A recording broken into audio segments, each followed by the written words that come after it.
जय हिंद एवरीवन, कैसे हो सारे बच्चों।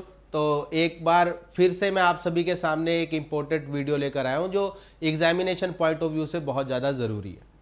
बहुत सारे बच्चों के कॉल्स और मैसेजेस मेरे पास आ रहे थे कि सर एक बार फिर से हमें बता दीजिए कि स्पोर्टिंग एरर का हम क्या करें या कैसे हमने उसको अटेम्प्ट करना है। बच्चे आप सभी जानते हैं कि इंग्लिश के जो बाकी टॉपिक्स हैं ना, उसका क्वेश्चन देखने के 7 से 8 सेकंड बाद ही फैसला हो जाना है कि वो आपको आता है या नहीं आता।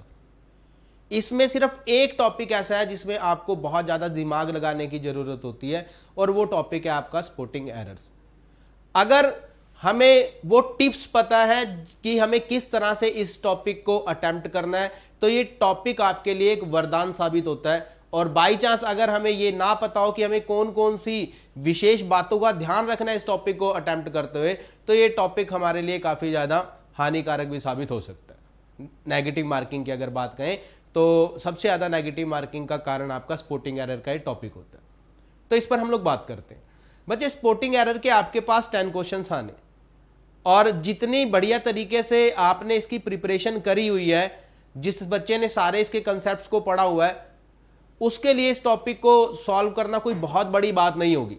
लेकिन इस टॉपिक में हर बार 3 से 4 क्वेश्चंस ऐसे आते हैं जो बहुत ज्यादा चैलेंजिंग होते हैं या जो कुछ नए कंसेप्ट पर बेस्ड होते हैं। अब उनका आपने क्या करना है? सबसे पहली बात आपने इस बात का ध्यान रखना है कि स्पोर्टिंग एरर में किसी भी क्वेश्चन का आंसर आपने पहले से ही नो एरर डिसाइड नहीं करना। बल्कि मैं तो यहां तक कहूंगा कि जिस क्वेश्चन में ढूंढने पर भी आपको एरर नहीं मिल रही, आपको उसको स्किप करना चाहिए। बच्चों अगर आप इस चीज को माइंड में रखकर चलोगे कि इसमें तो कोई एरर है ही नहीं या इसमें नो एरर भी तो हो सकती है, तो आपको एक भी क्वेश्चन में एरर वहां पर लगेगी नहीं और आपको ऑटोमेटिकली सारे क्वेश्चंस जो है वो करेक्ट दिखाई देंगे।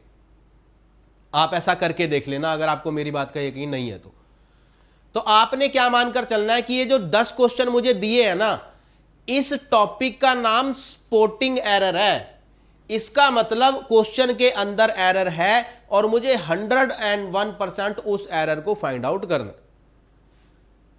और जिस क्वेश्चन में आपको चाहकर भी एरर नहीं मिल रही या आपको लग रहा है कि वो इसका आंसर तो पक्का नो एरर ही होगा, मैं अपनी तरफ से आपको यह सलाह देता हूं, आपने उस क्वेश्चन को स्किप कर देना है और नो एरर को अटेम्प्ट करने की बजाय, ऑप्ट करने की बजाय आपको उस क्वेश्चन को स्किप कर देना चाहिए।